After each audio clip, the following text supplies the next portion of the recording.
At the commencement of the narrative, we witness an extremely perilous asteroid on the verge of colliding with Earth. In an attempt to avert this catastrophe, humans launched nuclear missiles at it. The asteroid was obliterated by these missiles, yet its particles, laden with nuclear radiation, descended upon Earth, inducing alterations in the DNA of all cold-blooded creatures such as ants, spiders, snakes, and lizards. Consequently, these creatures expanded in size manifold. This prolonged situation has persisted for an entire year. Most of the large creatures were killed. Along with this, the military as well as bullets and guns were exhausted in this war. Approximately 95% of humans were wiped out and the remaining people were forced to live in underground bunkers. This story is about one of those survivors, a boy named Joel. Joel's story began when he was spending some private moments with his girlfriend Aimee in his car. But suddenly, particles from the asteroid started falling towards their city from the sky, which led to a very large insect attacked their city. Seeing this, they both ran towards their home and saw that everyone was preparing to leave the city. At that moment, Aimee and Joel had to part ways. Before leaving, Joel told Aimee that he would find her soon. On the way, Joel's family got caught in the attack of these creatures. Joel managed to get out of the car, but his parents were trapped inside. In her final moments, Joel's mother told him to run. Reluctantly, as Joel moved forward, a creature stepped on their car. Seeing his parents die right in front of his eyes, Joel was left in shock. The people around caught Joel and put him in a car to take him away, but he couldn't recover from the incident. 7 years have passed since this tragedy. Joel is now with the people who saved his life. In this bunker, everyone lives with their partners except for Joel. He still hasn't recovered from the tragedy of his parents, and due to his anxiety, he wasn't sent outside. Since then, a sense of panic had settled within him. As soon as he saw these creatures, he would become numb and couldn't do anything. Due to this panic, he was never sent outside. Joel stayed inside the bunker, cooking and cleaning for everyone, and for the past 7 years, he had been living his life this way. One day, a very large ant entered their bunker. All the men in the group were ready to fight it. Joel also wanted to be part of this fight, but the others refused to let him join. A group consisting of 4 individuals ventured out to eliminate the creature while the rest of the group observed the battle through a thermal imaging camera. One among the 4 was captured by the enormous ant. Witnessing his companions in distress, Joel could not restrain himself and rushed to their aid. He then noticed the silhouette of the giant ant, which had one of their companions clutched in its mouth. Observing this, Joel's fear began to overwhelm him, and he became paralyzed in his position. As the colossal ant moved closer towards him, Joel shut his eyes. And when he opened his eyes, the head of the ant was lying at Joel's feet. 2 people from the group had cut off the ant's head. To recover from this incident and distract himself, Joel started talking to someone on the radio. It was none other than Aimee. Aimee had also survived the accident that happened 7 years ago. However, Aimee's colony is very far from here, and they haven't been able to meet since they were separated 7 years ago. Joel demolished quite a few communication stations to transmit the message and ultimately located her. They were both joyfully conversing with each other, but abruptly the radio ceased functioning. After confronting death today, Joel was somewhat unsettled and didn't wish to spend his entire life confined in a bunker awaiting death. Joel inquired of his companions how distant Aimee's colony was. They informed him that Aimee's colony was 140 kilometers away to the west, positioned on a beach. Joel expressed that he desired to go there. The companions elaborated that it would require a minimum of 7 days to arrive there, and even a well-trained individual couldn't endure beyond 3 to 4 days. They remarked, "You won't last an hour, son," but Joel had resolutely made up his mind. Either he would reunite with Aimee, or he would sacrifice his life in the attempt. Joel somewhat felt that he didn't deserve to remain in the bunker with these individuals. He thought he was merely a burden there, but in reality, that wasn't true as his friends cherished him deeply. They even crafted a map to assist him in reaching Aimee. Reach day. Now, after numerous years, Joel had finally emerged from that colony. Aimee's colony is situated 140 kilometers to the west, but Joel was completely unaware of which direction west was. Without glancing or comprehending, Joel proceeded onward. After walking a bit further, Joel heard the sound of a sizable creature. He went to take cover in a nearby house, but there was already an enormous frog in the pond there. Upon seeing this creature, Joel froze once more. Just as the frog attacked Joel with its tongue, someone pulled Joel away. Someone abruptly pushed him aside. It was none other than a courageous dog. Just then, the enormous frog launched another attack and ensnared Joel's leg with its lengthy tongue. The dog swiftly bit the frog's tongue, causing it to release its grip, and without delay, Joel and the dog swiftly ran away from that perilous place. Before long, the dog ascended into a stationary bus. This particular bus serves as the dog's home, where he once resided with his owner. It is possible that his owner has passed away. Joel noticed the word boy inscribed on a wall. The moment Joel uttered boy, the dog became attentive and Joel realized that the dog's name was indeed Boy. When Joel picked up a red dress that was lying there, Boy promptly snatched it from him as it was the last memento of his beloved owner. Joel stayed in the bus overnight and departed as soon as morning arrived. As Joel prepared to depart, Boy trailed behind him, clutching the red dress as though he wished to accompany him. Joel subsequently took the dress, placed it in his bag, and embarked on his journey with Boy. Navigating through the utterly ravaged regions, the pair gradually commenced their progress towards their intended destination. On the journey, Joel noticed some fruits growing on a plant. He was extremely hungry, but as he was about to consume the fruit, Boy started to tug at his leg. It appeared as though he wanted Joel to refrain from eating it. Joel realized that they could potentially be poisonous. Continuing onward, Joel persistently documented his travel experiences in a journal. Abruptly, while walking, he stumbled into a sizable pit. As he attempted to climb out, he realized he was not alone in that place. Large bones were strewn across the ground, suggesting that he was not the first. That won't be the case. Suddenly, blood-sucking insects swiftly attacked him. But just in time, an unknown man pulled him up with a rope. This man's name is Clyde, and with him is a little girl named Mino, who is also very dangerous. She used a grenade to blow up all those insects. Clyde told Joel that he shouldn't be wandering here alone. To this, Joel replied that he is not alone. He has a dog with him, and he is going to his girlfriend Aimee's colony to find her. Clyde said that he is heading north where there are mountains and snow because there is a special colony there, and due to the cold, these creatures do not come there. Clyde said that we have to travel together for a short distance, so if Joel wants, he can join them. After walking a little while, they stopped on a mountain where Minu was teaching Joel how to shoot arrows, but Joel's aim was very poor. They explained that her father was the best archer in their colony, but when a swarm of these dangerous creatures attacked their colony all at once, Minu's father, along with the son, was also killed. Since then, Clyde and Mino have been searching for a safe colony, number 171, where they can live peacefully. Suddenly, from the jungle, they saw a creature coming towards them, guided by a light. Clyde told Joel that this creature has now picked up his scent, so it will follow him for a very long time. Anyway, they soon left the area. Actually, Mino has been surveying the earth for quite some time, which is why they know a lot about these creatures. Moving forward, Clyde showed Joel a very large snail. Do not move under any circumstances, but Joel was already frozen with fear. Clyde gently requested Joel to take off his t-shirt and place it on the snail, which then departed without inflicting any harm upon them. Clyde did this because now, wherever the snail journeys, it will carry Joel's scent along with it. This will confuse the creature that is pursuing them. Joel asked why the snail did not attack them. To this, Clyde explained that some creatures are indeed benevolent. He mentioned that if you ever find yourself bewildered, simply gaze into their eyes and you'll comprehend. Eyes are always truthful. During the night, they paused at a location to eat, but as soon as they began to relax, the light roused them because the aroma of their food could attract other creatures to this spot, and remaining here would not be without peril. The next day, Minu trained Joel with the crossbow again. Minu said to shoot the arrow with a completely calm mind, and whenever Joel did so, each of his arrows hit the target perfectly. Seeing this, Minu was very happy and hugged Joel. At this young age, having been away from her family, Minu began to see Joel as her elder brother. Anyway, a few more days passed like this, and Minu taught Joel how to survive by avoiding all creatures. She told him about such plants that the effects of animal venom can be neutralized. After explaining everything, they talked about the most dangerous creature on earth called the sand gobbler.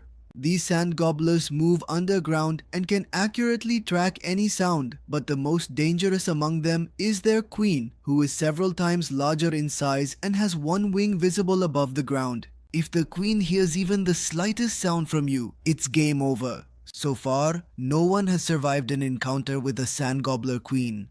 No one has survived after confronting the queen. Minu kept giving Joel crossbow practice every day, and Joel kept getting better day by day. Now, after 5 days, they finally reached the place where their paths were to separate. Light told Joel that he should come with them, as surviving alone would be a bit difficult. Staying together would increase the chances of survival. But Joel was determined to meet Aimee. This decision made Minu very sad. Joel explained to her that Aimee means a lot to him. Minu hugged Joel one last time.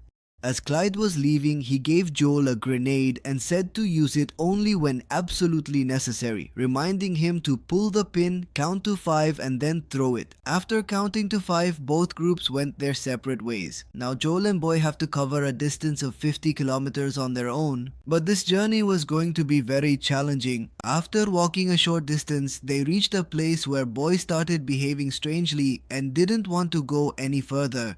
Overwhelmed with terror, he concealed himself beneath a pedal boat. Joel was in the midst of urging Boy to emerge when unexpectedly numerous legs appeared from underneath Joel's feet. It was an enormous centipede. Joel, alarmed, retrieved his crossbow, yet the creature approached dangerously close. It was on the verge of seizing Joel with its tail when Boy's barking startled it, causing it to lash out at Joel with its tail, hurling him a considerable distance away. Now the creature encircled the boat from all directions to attack Boy and overturned it. Meanwhile, in Joel's vision, the scene of losing his parents replayed vividly before him once more. However, this time Joel did not freeze. He rose, conquering his fear, and launched an arrow at the creature using his crossbow. The arrow pierced the creature's neck, which infuriated it. Abandoning Boy, it swiftly charged toward Joel. Yet just in time, Joel released another arrow that struck the creature squarely on its head.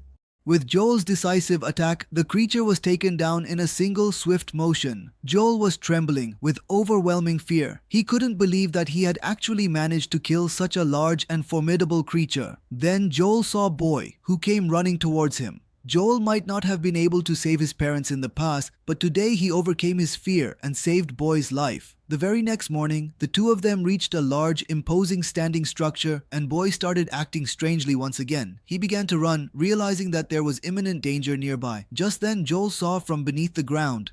Joel observed the leader approaching him with one wing extended. This signified that it was indeed the queen, the formidable sand gobbler's queen. In order to protect himself, Joel hurled a small toy a considerable distance away, hoping the queen would be distracted by the noise and head in that direction. The sand gobbler queen erupted from the ground precisely where Joel had tossed the toy. Without squandering any time, he sprinted away from that spot, with the queen in hot pursuit. As he was running, Joel unexpectedly stumbled, and his bag slipped out of his grasp. Joel took cover behind a large tree trunk, following Boy. Joel then He covered his mouth to ensure that no sound would escape, and when there was complete silence, the queen began to depart. However, at that moment, the red dress belonging to Boy's owner slipped into the river from Joel's bag. Witnessing this, Boy, disregarding his own safety, dashed to retrieve the dress. Joel attempted to halt him, but Boy was determined and didn't pause. Now, the queen began advancing towards them once more. In an effort to protect Boy, Joel sprinted towards his bag and retrieved a grenade. As he commenced counting to 5, the grenade inadvertently slipped from his grasp. Just as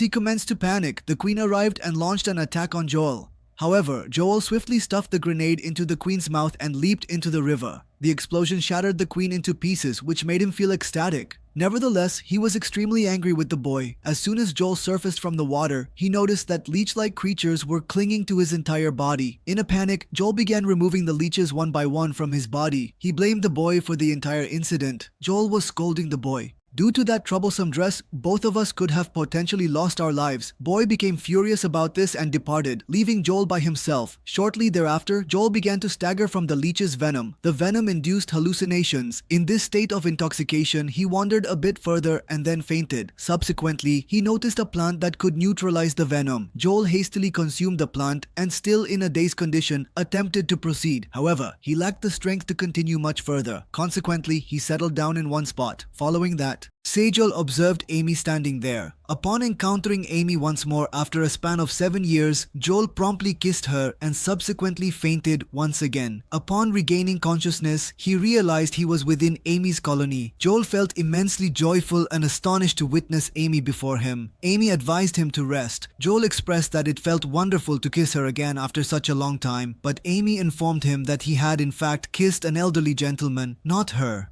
Aimee subsequently mentioned that several individuals have arrived in their colony, including a ship captain who desires to transport everyone to a secure location. Joel found these developments somewhat peculiar, but then Aimee departed for some work-related tasks. When Joel emerged from his room, he was astonished by the breathtaking beauty of the colony and also observed a beach outside. Although Aimee's colony is situated underground, they remain safe due to the sea behind them, as these creatures have an aversion to water. After looking outside, Aimee came to talk to Joel when the captain and some of his companions also arrived. Aimee introduced Joel to the captain and mentioned that he had traveled for 7 days to get here. The captain was quite impressed by this and explained that he used to be in the army and now takes the remaining people to a base on his ship where they can live safely away from these dangerous creatures.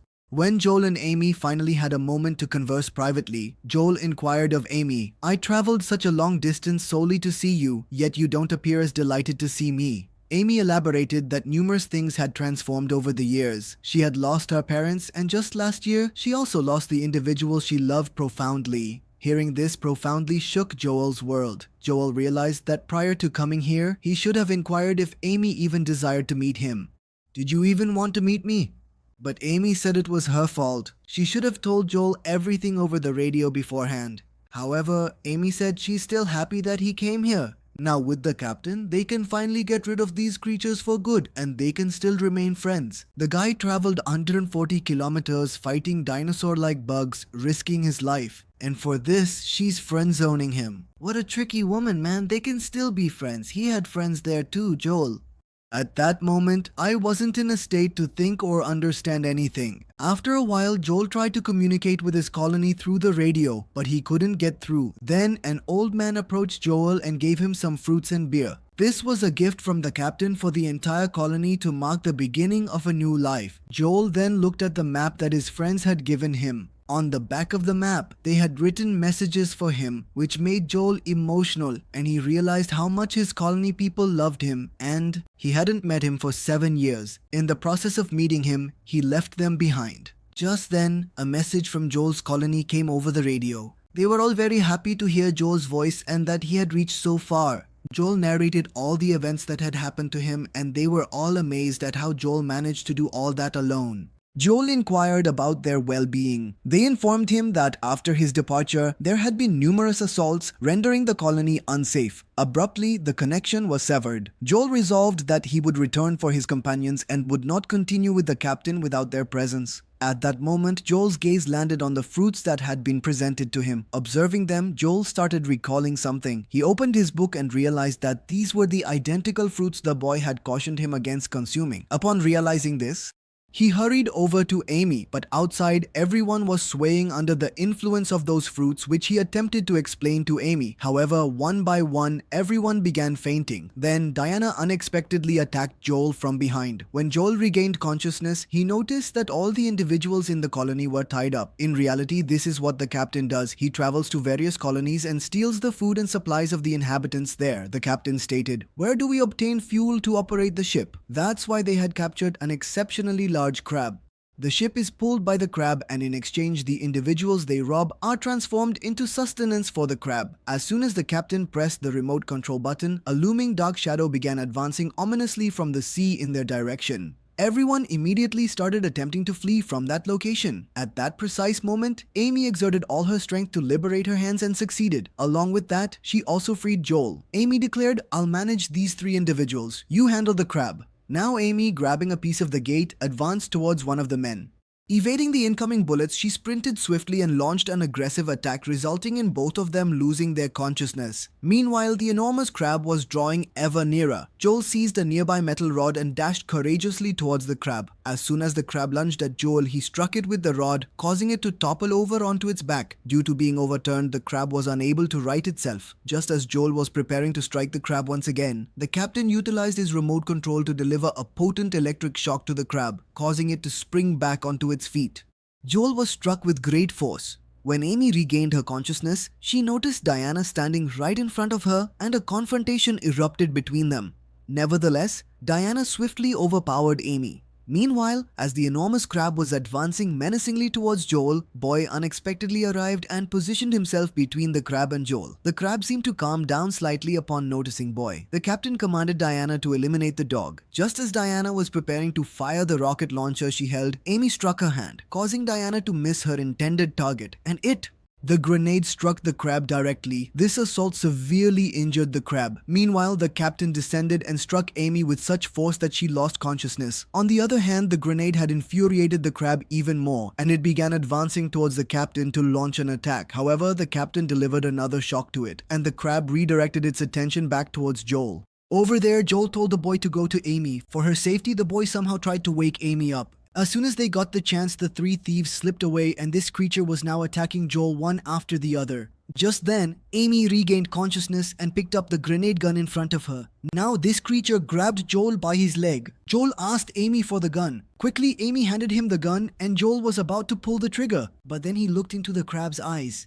Suddenly, Minu's words resurfaced in Joel's mind, suggesting that by gazing into the eyes of any creature, one could discern whether it was malevolent or not. Within the creature's eyes, Joel perceived only suffering, inflicted by the chain that was continuously shocking it. Joel carefully aimed at the chain and liberated the crab, after which the crab refrained from attacking Joel altogether. As soon as Joel collapsed, Aimee rushed to his side. Then the crab also began to approach Joel, but it halted, as though it wished to express gratitude to Joel for its newfound freedom. I wish to express, and subsequently, it commenced advancing in the direction of the captain's vessel. By that moment, the captain had already arrived at the ship. He attempted to stun the crab using his remote control, yet nothing transpired. He came to the realization that his time had come to an end. Following that, the crab released the trio individually and proceeded to demolish their ship as well. Once all of this transpired, the individuals were prepared to head back to their settlement, but observing the courage with which Joel rescued Aimee and her entire community,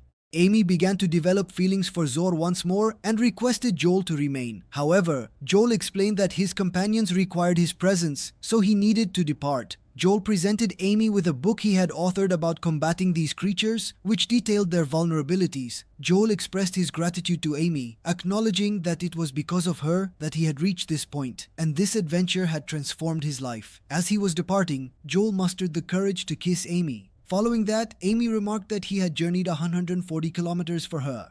"I have done it. This time I will come looking for you." Do you think Aimee deserves a second chance? Be sure to tell us in the comments. See you in the next video.